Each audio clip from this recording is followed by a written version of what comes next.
Cheers. Is it sad that this brings me joy? I don't think so. Welcome back.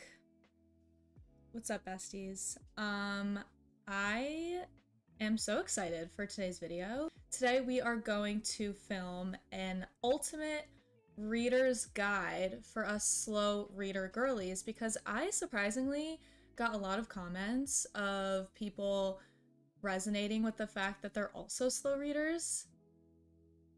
It made me feel a little better about myself, so I think that you guys will really enjoy this. I have put together a little list of things that help me as a slow reader that hopefully you guys can either try out or experiment with, and hopefully it works for you because I know as a slow reader I get pretty discouraged easily, and I am making this to make sure that we all can avoid that. So welcome to my next YouTube video. Before I get started on all of the tips and tricks, ultimate hacks that us girlies need for staying accountable and reading at whatever pace we desire, please make sure to follow my Bookstagram and my book talk. I don't know if TikTok is getting banned.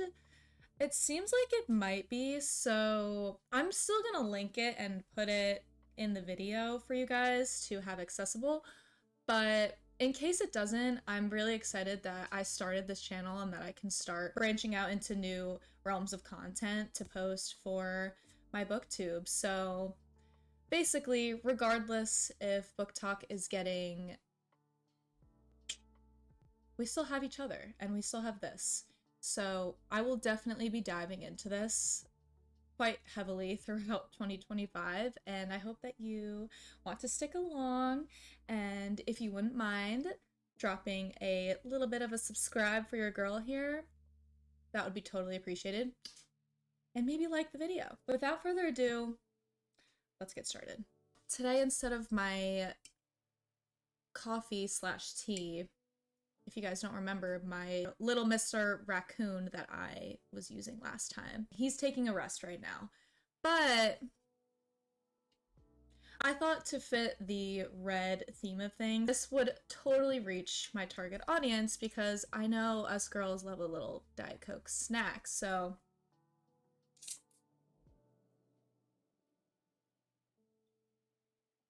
I don't know if you could hear that, but cheers! Is it sad that this brings me joy? I don't think so. Now let's get into the juicy tea of the video. So I compiled a little list of things that I find very helpful for me, and I know that I've heard others who are slower readers and that you guys even commented under my video or on my book talk. I have heard some good feedback on things that would not only help me but help you guys, so why not just share the wealth? First thing that I'm going to introduce that I think I actually just recently got one like a couple days ago, and I am so excited to use this. I got a little reading journal. It's so cute.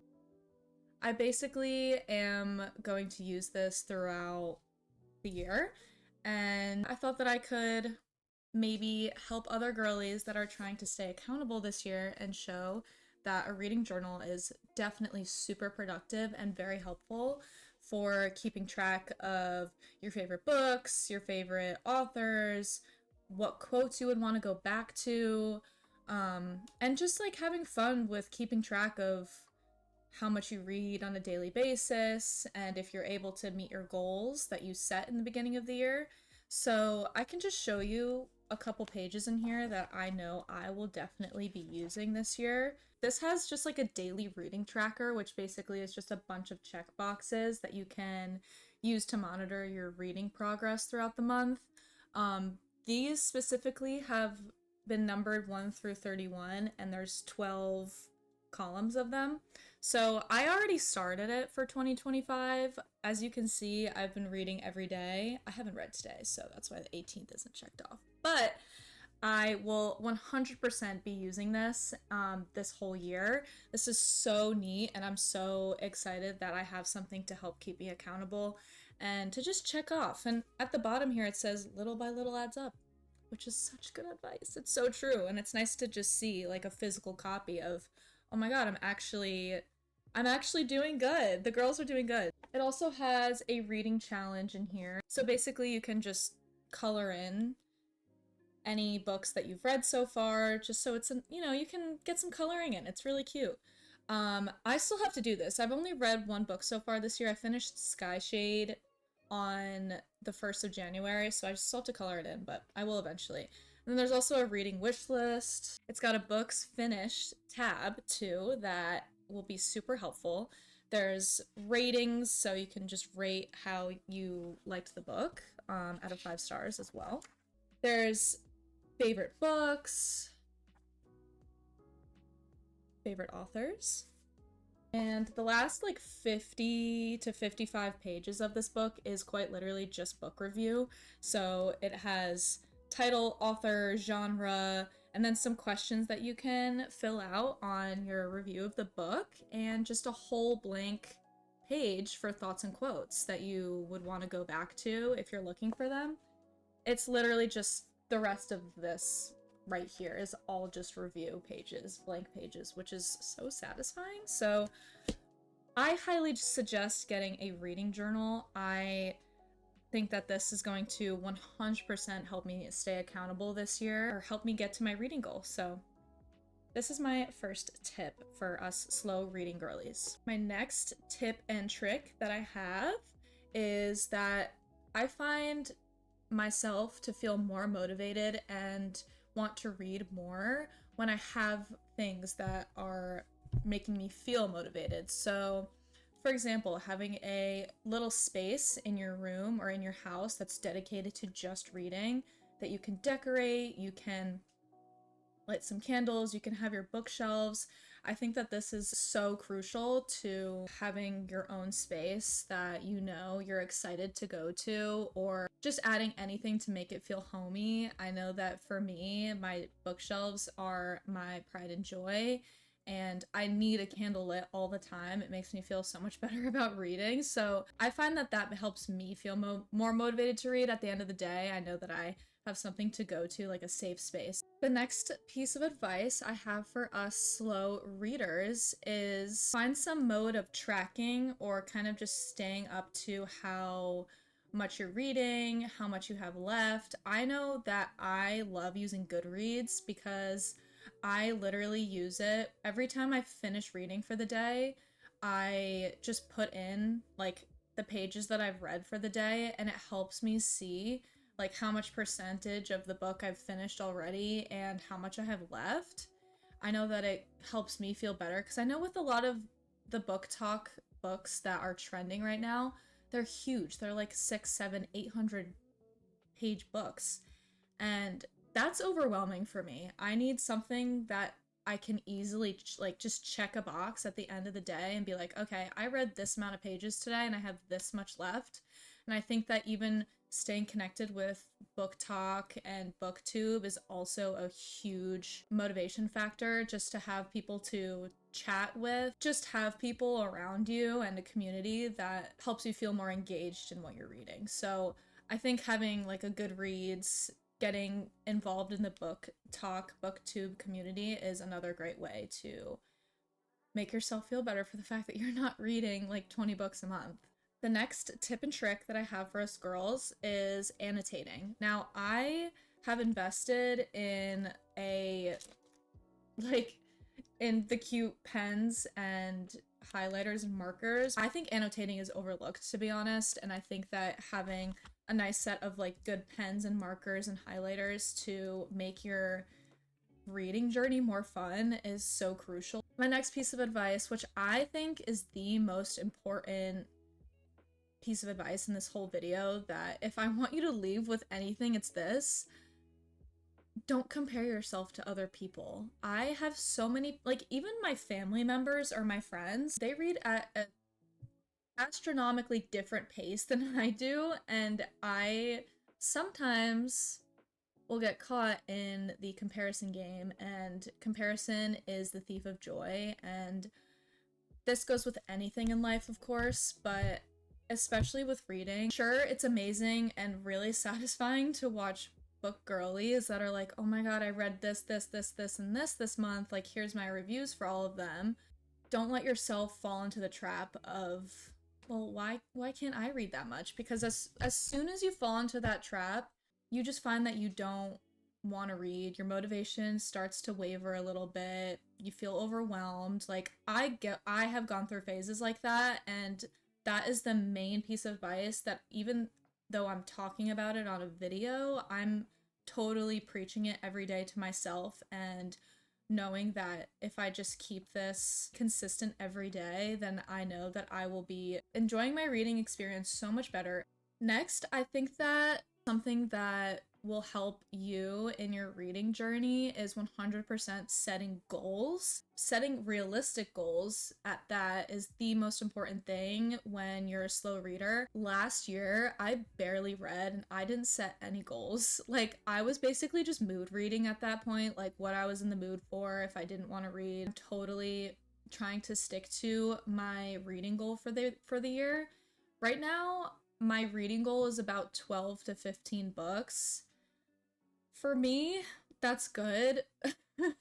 Like, that's that's realistic for me. But if you set a goal that's a little lower than what you expect, then what's the harm in it? What happens when you read more books than you set out to? That just is such a large, overwhelming feeling of satisfaction that you can take with you into the rest of your reading journey. So I think that setting realistic goals is great, and if you surpass it, you get to pat yourself on the back and be like, wow, I did something really good for myself this year.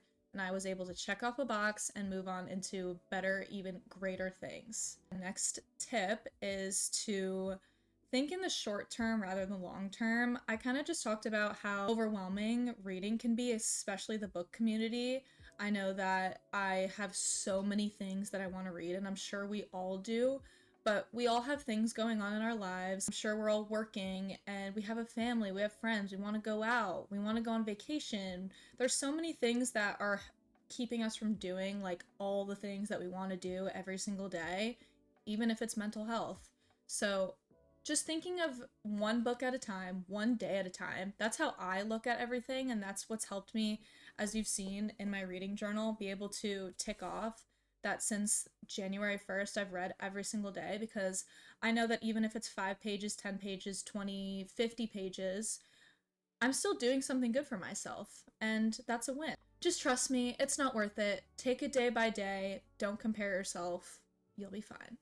The next piece of advice that I have, which let me go show you my examples for this. One thing that I went out of the box to think about when I last went to Barnes & Noble is, what are some genres that I usually would not gravitate towards that I would be excited to read? So I ended up buying Pride and Prejudice. I mean, of course, she's stunning.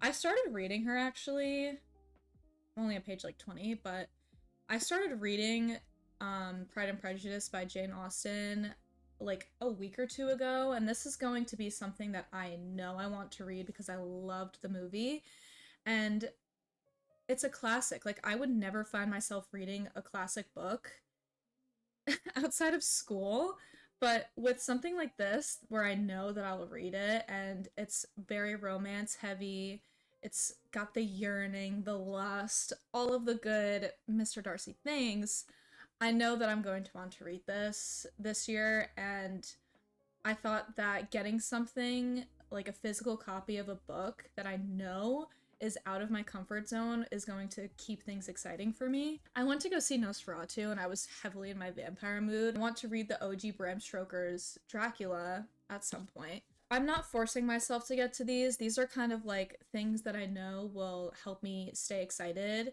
and I can switch up genres and just find something that I know I might like. And even though it's not like a romantic-y type vibe, I think that switching up your genre, maybe going into something that you think you would enjoy, even if it's something totally different than what you're drawn to, I think that that will help you keep your reading journey fun, and you'll have other things to look forward to, like reading about Mr. Darcy. My next piece of advice is audiobooks. So, of course, you probably saw this coming. I personally don't listen to audiobooks. I actually heard some great advice from one of you guys that audiobooks is a great way to just zoom through books. It would be a huge game changer for anyone who hasn't dived into that and would be curious in trying out an audiobook. Let me know if you like it, and if you're an audiobook girl. I am not. I get a little too distracted. If I put anything on, like, audio wise, it has to be music so I can just zone out. Please let me know if you enjoy it, how productive it is for you, and if you would suggest it to any of the slow reading girls that are in this community. Cheers. That is all I got. That's all she wrote. If you like this video, I can totally make another one that's also directed towards slow readers. I hope that you find any of these useful. We all have to help each other. I know it can be super overwhelming, and I can get a little disheartened by the fact that I have so many things that I want to read and I feel like I need to read, but it's just not possible at the end of the day. So setting realistic expectations for yourself is all you can do. You have a safe space here. You got slow reading girls here. I am so excited to continue my reading booktube journey, and I really appreciate all the love and support that I got on my last video. I genuinely was very surprised about that. Thank you so much for watching if you watched all the way through. Get another big fat kiss. Thank you so much. I'm also super grateful for the fact that we hit 100 subs just based off of my last video. Like, hello, thank you. Please make sure to follow my other socials, which I will have linked in the description below. You can also find them in my bio. And if you need more book girly friends, then hey girl. I'll see you guys in my next video. Bye.